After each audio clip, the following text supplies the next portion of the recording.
Alors, une cérémonie hautement codifiée, mais surtout porteuse de sens dans l'architecture démocratique.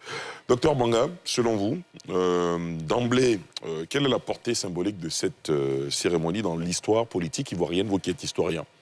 D'abord, avant le symbole, c'est d'abord la Constitution. C'est l'article 54 de notre Constitution qui importe. Et à partir de ce moment-là, juridiquement, le chef de l'État prend ses fonctions dans son nouveau mandat. Il s'engage à garantir l'intégrité territoriale, l'unité nationale, l'application de la Constitution. C'est un moment important, comme on l'a dit, dans toute notre histoire.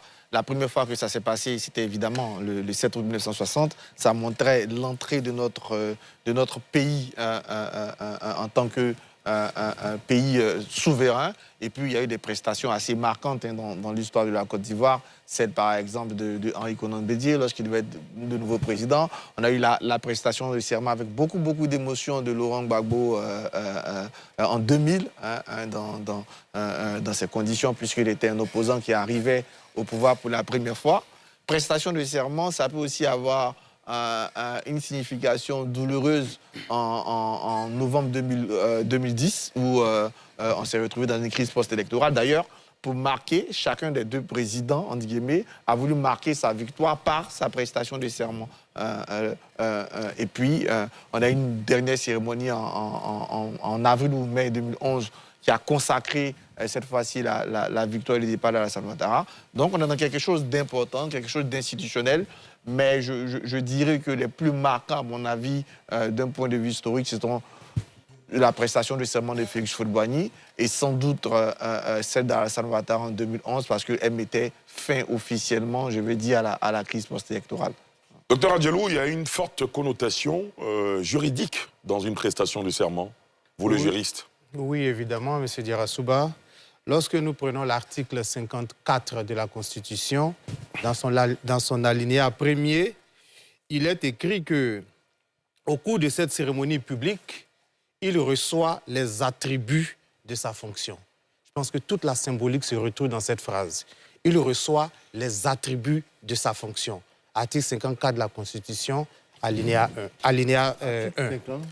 Article 54 de la Constitution, alinéa 1. Il est indiqué, il reçoit les attributs de sa fonction. Les attributs de sa fonction sont consacrés... L'article 58. Article 58, alinéa 1er, effectivement. Autant pour moi, article 58, alinéa 1er que j'ai marqué ici. Au cours de cette cérémonie, il reçoit les attributs de sa fonction.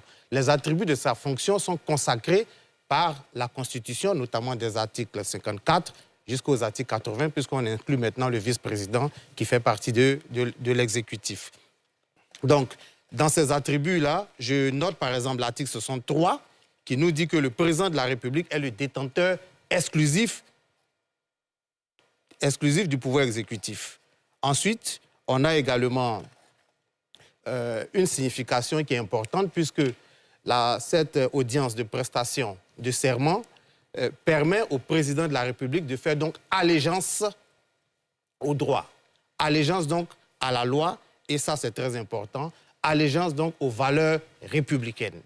Donc je vais pour le moment m'arrêter là. Très bien. Monsieur le sociologue du politique, analyse, décryptage de la symbolique de cette prestation de serment. Oui, avant même la prestation de serment, c'est la qualité de la personne même qui attire mon attention au regard de son parcours.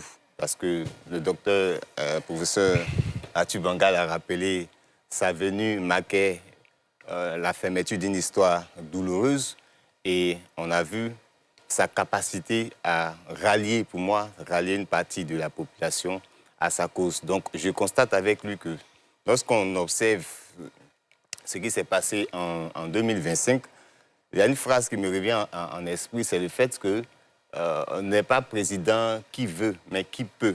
Dans le qui peut, je mets toute cette capacité-là à rallier les dimensions matérielles. C'est une citation que certains attribuent au président du Cameroun, Paul Biya. Pour moi, c'est ce qui est... Oui, bien sûr, je le dis juste au passage. Voilà, c'est ce qui est venu de mon esprit. Voilà, pour mettre en évidence que c'est la capacité de rallier ces dimensions matérielles et ces dimensions immatérielles. Si vous observez bien la prestation, on va faire appel à un certain nombre d'acteurs de tout horizon, parce que celui qui est en position de diriger est prédestiné à la destinée de cette nation, les différentes nations, le président de la République, il est en mesure de prendre des décisions sur divers secteurs d'activité. Donc, si vous observez bien le protocole qui est engagé, c'est tous les acteurs qui ont l'habilitation de décider sur une zone bien définie, qui sont appelés à se présenter et aussi à se prononcer, à observer. Il pouvait rester après les élections chez lui, et puis à partir des élections, on déclarait. Mais le fait qu'on demande à tout le monde de venir de façon solennelle, pour moi, c'est quelque chose qui est important dans le processus de reconnaissance et de légitimité, parce qu'il va parler au nom de la nation. Reconnaissance non seulement au niveau de la nation, mais aussi au niveau international. Parce que quand vous êtes président de la République, vous êtes en interaction avec un certain nombre d'acteurs et un certain nombre d'institutions de pays. Donc vous parlez non seulement au nom de ce pays-là, mais aussi pour le pays. Donc pour moi, c'est quelque chose qui revêt tout un sens vraiment, je ne dirais pas sociologique, mais quelque chose qui a une portée importante. Aoumangaël Lakpa. Alors, merci Ali. Pierre Dupont-Melin l'a dit à la fin de son sujet, l'élément, que c'est la dernière étape du processus électoral. C'est effectivement la dernière étape. Cette étape qui amène le président officiellement devant toute la République à prendre certains engagements, des engagements qui sont consacrés par la Constitution. Je note que, pour parler du président Alassane Ouattara lui-même, je note que pour 15 ans déjà passés au pouvoir, ça sera la 4e cérémonie de prestation de serment. Alors, sûrement que d'ici 2030, ça fera 20 ans qu'il dirige la Côte d'Ivoire. Il maîtrise beaucoup de dossiers. Il maîtrise vraiment beaucoup de dossiers. À côté de cela, il y a la matérialisation d'un acte d'impact. Pour parler du serment en réalité, c'est la matérialisation d'un acte entre le président et la République. Pourquoi entre le président et la République? C'est celui qui est élu qui va diriger la Côte d'Ivoire pour les 5 prochaines années. La République, c'est la justice, le législatif, pour parler aussi de la vice-présidence, même des partis politiques d'opposition et tout ce corps-là qui forme la République. Ce qui fait que dans le protocole, vous pourrez remarquer que toutes les couches de la société sont conviées à cet instant-là pour être témoins du fait que le président de la République, après le processus électoral, va passer à l'action. Il a des devoirs vis-à-vis de la population, mais aussi à côté de cela, il a plusieurs responsabilités. Cela permet aussi de restaurer la confiance entre lui et puis les institutions, effectivement, qui y seront. Pour finir, je vais dire que c'est une cérémonie très importante, traditionnelle, qui marque notre démocratie moderne. On ne peut pas, après une élection, comme il disait tout à l'heure, Dr Kamenan, être assis chez lui à la maison et puis déjà venir diriger le pays. Ça se passe avec la loi, de par la Constitution, il va prêter serment, ce qu'il le fait. C'est un acte vraiment fort qu'on voit un peu dans toutes les grandes démocraties. Donc pour moi, pour finir, c'est un élément, je dis traditionnel, je ne vais pas dire folklorique, mais c'est traditionnel, on a l'habitude de le voir, ça fait la 4e fois qu'on verra. Bon, après cela, on verra maintenant qu'est-ce qui nous réserve le nouveau président de la République de Côte d'Ivoire. Alain Wakili, selon vous qui avez couvert tant et tant de prestations de serment et d'élections présidentielles, quelle est la place de cette prestation de serment dans la tradition politique ivoirienne? C'est une place importante parce que c'est là que, normalement, constitutionnellement, officiellement, légalement, un président élu prend le pouvoir. C'est en ce moment qu'il investit des attributs, c'est en ce moment que son mandat commence. Le mandat obtenu par le peuple le 25 octobre dernier, validé, il n'a pas encore commencé, il n'existe pas encore. C'est à partir de demain que ce mandat-là commence. Donc on peut dire qu'aujourd'hui est le dernier jour de l'exercice du mandat 2020-2025. Voilà. C'est pour cela que c'est important. On ne voit pas l'importance parce que peut-être c'est le même président. Imaginons qu'il y avait eu une alternance, que c'est un autre candidat qui a été élu. Il a été élu le 25 octobre, il ne gouverne pas, il ne peut rien faire. C'est à partir du 8 décembre qu'il prend possession de ses pouvoirs, que le suffrage que le peuple lui a accordé le 25 octobre C'est à partir de ce moment que ça se déploie. Ça me donne l'occasion de faire quelques observations Bien sûr, sur le allez-y. timing et le délai. Voyez-vous, dans la Constitution de 2000, qui a servi à 3 prestations de serment, 2000, 2011 et 2015, la prestation de serment avait lieu 48 heures après les résultats définitifs. Après les résultats définitifs, ça peut être au premier tour, on gagne au premier tour, 48 heures après les résultats définitifs, comme les résultats définitifs de 2000 dans la crise, dans l'élection calamiteuse, 48 heures après. Et en 2011, 48 heures après le second tour. Mais dans un schéma, effectivement, de second tour, aujourd'hui, avec la Constitution de 2016, j'ai quelques inquiétudes.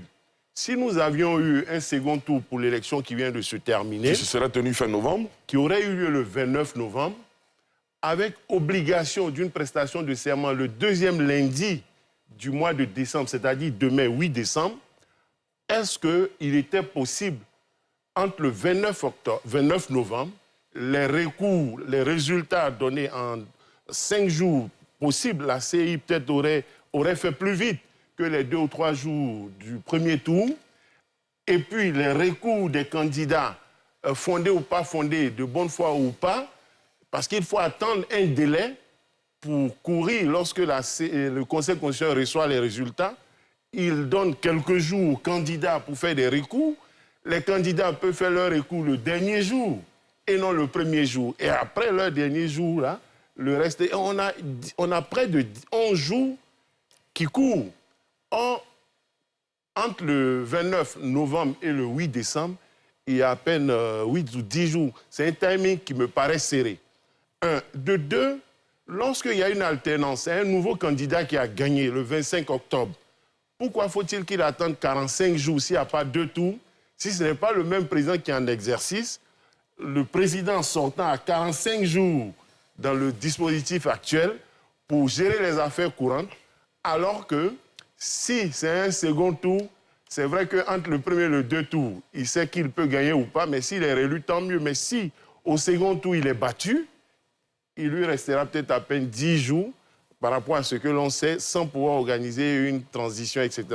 Donc, cette situation-là m'amène à poser quelques observations, à me dire, est-ce qu'il n'est pas souhaitable d'envisager 30 jours de transition, de gestion des affaires courantes pour organiser une passation des charges ordonnée entre les différents délais de recours, notamment même au premier tour.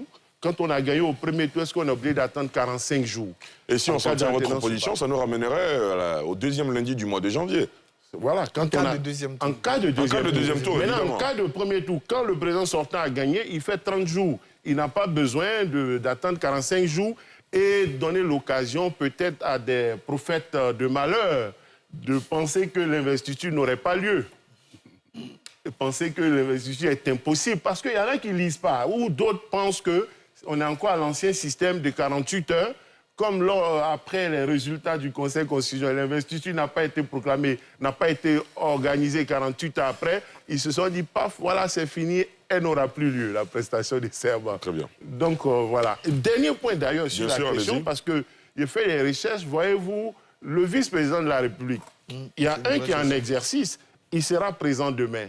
Normalement, ses pouvoirs aussi prennent fin demain, en attendant qu'il soit à nouveau nommé. Mais en 2020, on n'avait pas un vice-président en exercice et certains observateurs ont tenté de faire croire que l'investiture et la prestation de serment seraient illégales.